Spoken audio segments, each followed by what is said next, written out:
Hi, this is Peter Pham from Gateway Technical College with a brief primer on how to make a duotone in Adobe Photoshop CS6.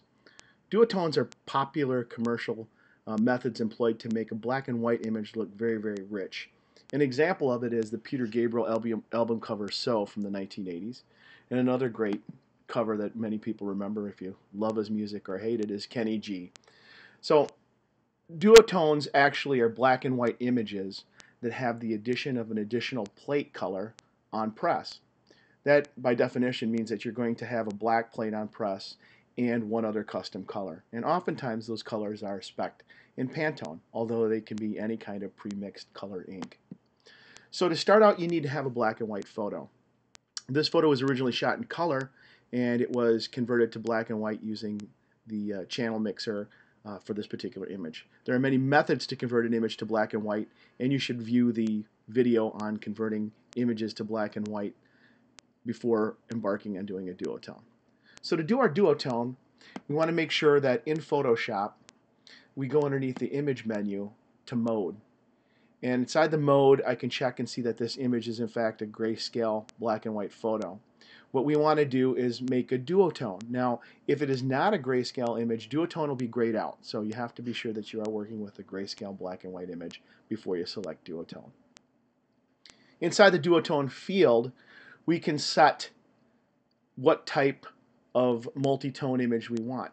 Monotone, of course, is just black. Duotone would be black with the addition of another colored ink. And oftentimes you'll see very rich black and white photos that might be tritones or quadtones. We're going to go with just a simple duotone at this point.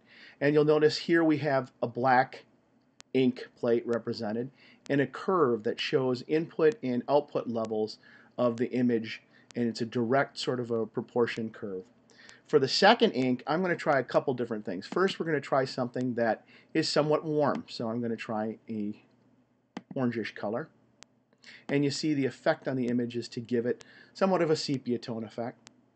And I can play with the curves as well. So we can come in and change the curves to either strengthen it in the middle tones or weaken it in the middle tones or strengthen it in the highlight tones or weaken it in the highlight tones or strengthen it or weaken it in the shadows.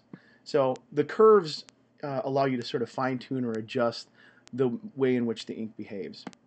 I'm going to clear that because I want to try it instead with a blue or a cool color. So I'm going to pick a color that's blue, and right now I'm picking CMYK or RGB tones or colors to add that second ink color. You can instead use Pantone by going in the color libraries and picking Pantone as the library that you want to work with. That would reflect a true press duotone. So I'm going to pick this blue. This isn't, maybe adjust it a little bit. This isn't too bad. And I'm going to click OK. And I have the second color ink for my duotone plate. And I'm going to type blue here. Then on the left, I want to play around with the curve just a little bit. I want to back off of it in both the highlights and in the middle tones, so I can see the curve here, and probably leave it alone pretty much in the shadow areas. So we'll kind of play around with the curves to see.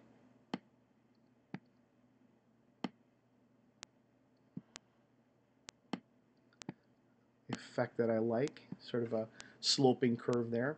Click OK, and that looks good to me. I don't want it to look too artificial. I want it to look like a richer, almost silvery blue-black duotone. That's the result that I want.